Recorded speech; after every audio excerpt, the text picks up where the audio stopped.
I think the question I would ask is, what's being lent? We know sure as hell it isn't money. What is this being lent? And is what is what is being lent? And what are we treating as money? And is it really money?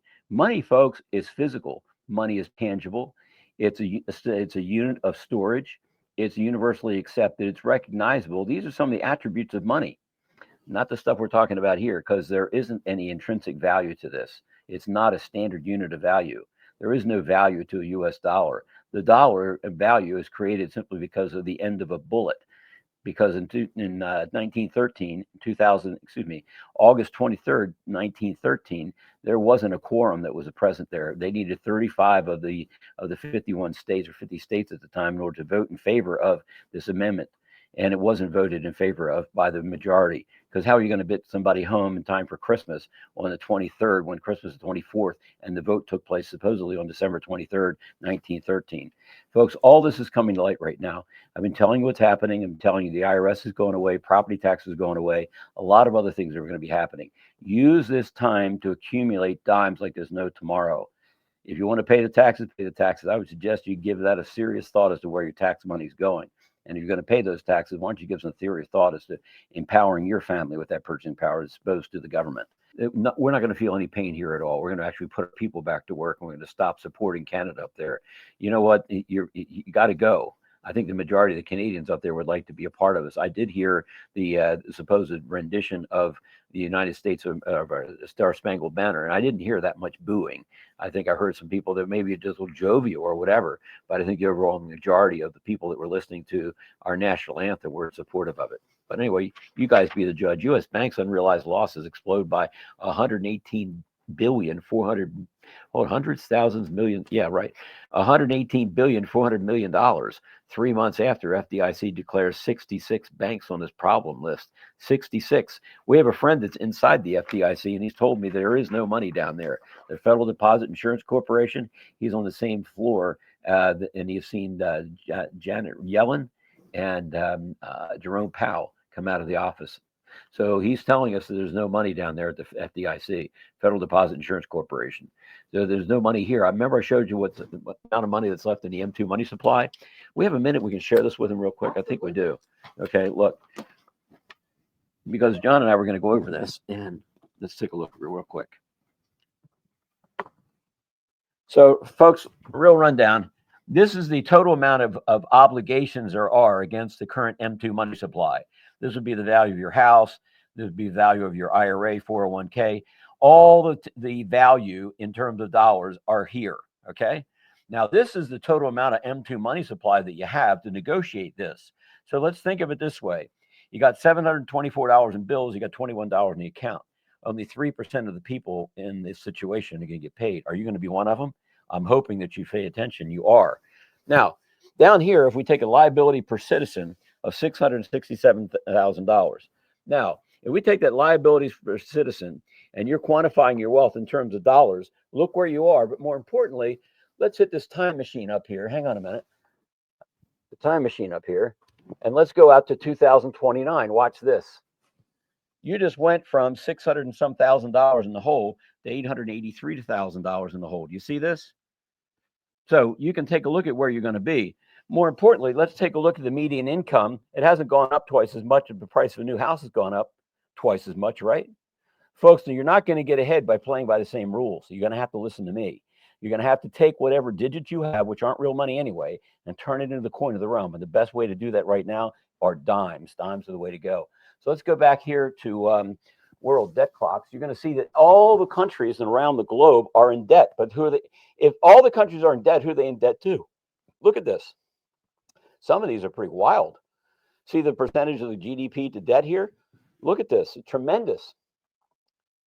And I think once you get over 100% debt to GDP ratio, you're broke at that point.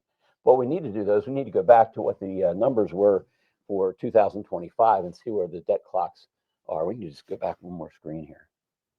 Let's see. It's not, there we go. There we go. Okay, so now what we do is we take a look at where we were, which is world debt clocks. Okay. And now you're seeing these numbers. I don't know if they're the same numbers. I don't know whether they're modified, but I know that Greece was in really, really bad shape. Greece, 100, Greece. yeah, 195% growth of GDP, which means that the country would have to give up everything they earn for about 2 years in order to pay back all the debt that they have, which means they're not even allowed to, they wouldn't even need to have any income to pay for food or energy or whatever to be able to go to work. They'd have to work almost 2 years straight just simply to pay off the debt. And that's assuming they wouldn't accumulate any more debt during that same period of time. So this is what we're looking at, folks. We're not looking at a good situation if you're planning on continuing to quantify your assets in terms of US dollars. This is what the other scripts look like around the world. These are 89 examples of defunct currencies. People exchange their currency purchasing power for these pieces of paper here, which allowed them to pay bills. Then what happened? The bank changed the rules and said, oh, we're not going to take these bills anymore, but we're going to keep your silver. So what we're doing right now, folks, is we're exposing all this. We're showing you the US dollar is going to die just like all these other currencies have died as well. And here it is right on the table. The $20 bill, why is it on the table? Now, some renditions of your purchasing power didn't even deserve to get the ink put on the back of it. Remember the bill there? So your purchasing power wasn't even worth the ink that it didn't even use. And then take a look at some of these other notes here, how they've been used so well. Somebody carried that around their back pocket and used this to pay rent or pay food or whatever. Somebody worked for that. How do I have it for free now? Because the bank took the purchasing power, much like they've done to you. So your options are you take $350 and get a 1 ounce bar. You got one transaction. We talked about that earlier, but you're going to be paying more per ounce with a 1 ounce bar than you would be if you went with the dimes. So you could go with silver rounds. Of course, it's a fun thing to collect. Some are real pretty or whatever, but it's not money. You could go with quarters. Quarters are a pretty good option, but you're not going to get as much visibility out of quarters as you would with the dimes. So $1.40 in quarters gets you 1 troy ounce. See? Now, dimes, you're going to get 14 transactions. And this is, I think, the best deal going right now because the cost per dime is so low. And when you multiply that times 14, your cost per ounce is the lowest cost per ounce to get into constitutional silver, at least here in the United States of America. And of course, the big daddy of all of them is the American Silver Eagle Type 1. That's world renowned. Everyone knows what an American Silver Eagle is. They've been around for a long time. Now, why are we moving to this? Because the banks broke their promise. They told us, you give us your silver, we'll give you a piece of paper. The piece of paper can be redeemed for the silver whenever you want, but they broke the promise there. U.S. crypto reserve will elevate this critical industry after years of corrupt acts by the Biden administration, which is why my executive order on digital assets directed the presidential working group to move forward on a crypto strategic reserve that includes XRP, SOL, and ADA. I will make sure the U.S. is the crypto capital of the world. We're making America great again. Folks, I don't believe that this is actually going to be happening here. And the reason why is this. Somebody wrote the code to create these different currencies. Who has the back door? Can these codes be broken? Absolutely, they can be broken. More importantly, though, if you're going to buy Bitcoin, it says 21 million of them. Well, if you buy Bitcoin, which one of the 21 million do you have? Is it another Ponzi scheme, just like the current dollar is concerned? I say absolutely yes. There's going to be 2 resets. I told you about it. Is this the first one? Don't get fooled into this. Don't let go of any of that silver and don't get into this crypto stuff. Follow the 6,000 years of history. Let's not go off on a flyer at this point in time. The upside is so great, and your family and generations to come are going to thank you for the wisdom that you put forth. Follow what we're talking about. This is not a paid commercial. No one's making a nickel on this thing. We're bringing this out. We're broadcasting this information out to you so you understand the truth from fiction. And the truth is that you want to be holding the corner of the rum. You don't want to be holding bars, rounds, and beanie babies. We're learning that. Some people, unfortunately, are going to learn it the hard way.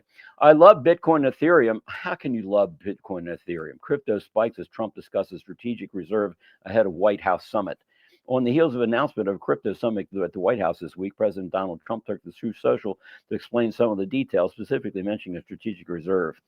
I have not heard President Trump speak positively about crypto coming out of his mouth specifically.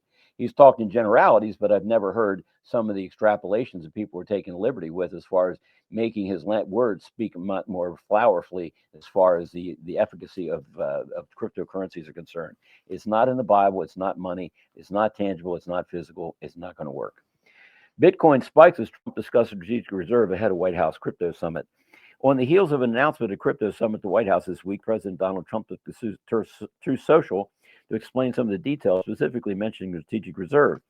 A U.S. crypto reserve will elevate this critical industry after years of corrupt attacks by the Biden administration, which is why my executive order on digital assets directed the Presidential Working Group to move forward on its crypto strategic asset.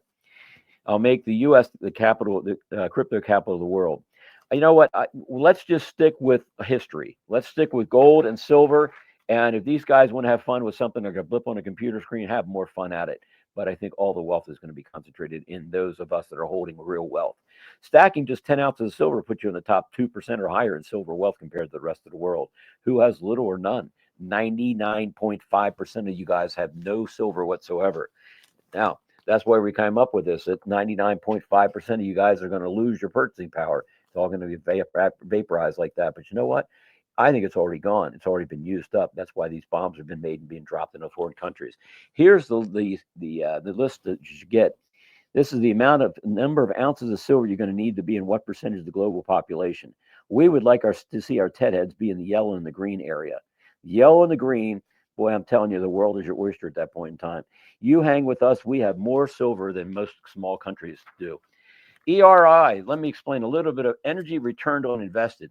So what's going to happen, folks, is we go and we dig and we mine for more and more silver. We're going to get less and less of it. It's going to take more and more energy because silver does not attract what are called sulfides. Sulfides, think of it as an impurity. So we're going to shoot water up through a stream, okay, high pressure water, and we're going to shoot it through, say, rock and all that kind of stuff. And it's very, very viscous, meaning it's very light. It's going to go a lot further than if we shot something out of the same gun, which would have a lot of impurities to it and thick and globule and that kind of stuff. So that represents the gold coming out in molten form from the magma at the center of the earth. And what under extreme pressure and heat, these metals make their way up through the layers of the earth. Well, silver doesn't attract any impurities. So what happens is that silver makes its way up closer to the surface of the earth.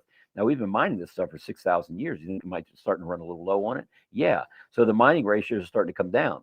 So the mining ratio is currently 7.1 units of silver for every 1 unit of gold. Let's just call it ounces and keep ourselves friendly and kind here. So we take a look at an ounce of gold right now, you're going to find it's about $2,800.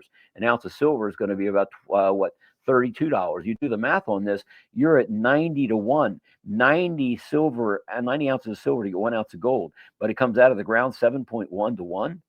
Do you see where this is going? And the mining ratios are going down because the further down you go, the less silver you're going to get, and the more gold because of the presence of sulfides in the gold and the lack of presence of sulfides in silver. Follow me, folks. We had a lavacologist, Dr. Alan Smith, come out here and talk about this.